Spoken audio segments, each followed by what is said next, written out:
Have you ever looked at your watch and wondered, how did we even come up with this? It's a tiny machine that dictates our entire lives, but where did it come from? The story of timekeeping is a fascinating journey that began thousands of years ago. Long before the digital age, it all starts with the sun. Our earliest ancestors were natural timekeepers. They woke with the sunrise and slept after sunset. The changing position of the sun in the sky gave them a rough idea of the time of day. This led to the invention of one of the first timekeeping devices, the sundial, around 3500 BC. The ancient Egyptians used simple obelisks to cast shadows. As the sun moved, the shadow moved, marking the passing hours. It was brilliant, but it had a major flaw. What happens on a cloudy day, or at night, to solve this problem? Humans got creative. The ancient Egyptians and Babylonians developed the water clock, or clepsydra. Around 1500 BC, these were containers with a small hole at the bottom. Water dripped out at a constant rate, and markings on the inside of the container indicated how much time had passed. Water clocks were a huge leap forward because they worked 24/7, rain or shine. They were used for centuries, all over the world, from Greece to China. There were also sand glasses, or hourglasses, which worked on a similar principle but with fine sand instead of water.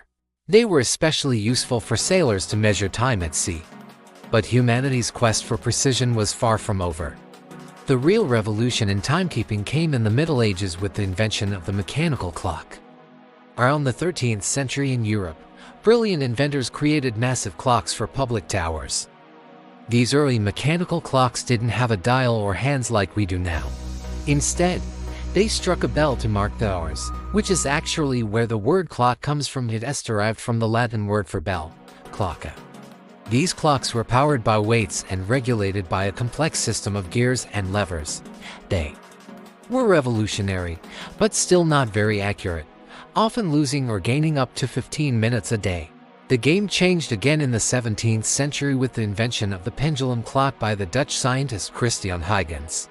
He realized that the swing of a pendulum could regulate a clock's movement with incredible accuracy. Suddenly, clocks went from being off by minutes to being off by just seconds per day. This breakthrough allowed for more precise scientific experiments and better navigation.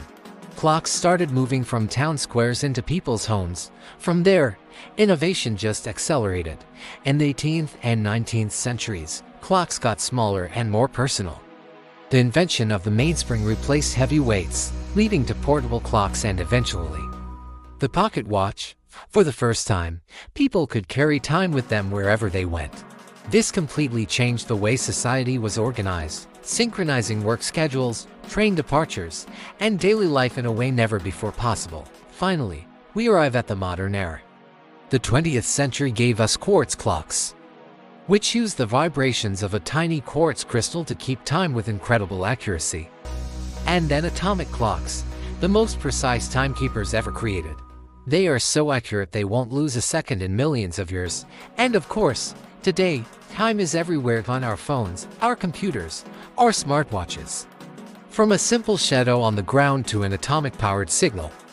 The history of the clock is a story of human ingenuity and our endless desire to understand and organize our world. It is a reminder that even the most common things in our lives have an incredible story behind them. Thanks for watching.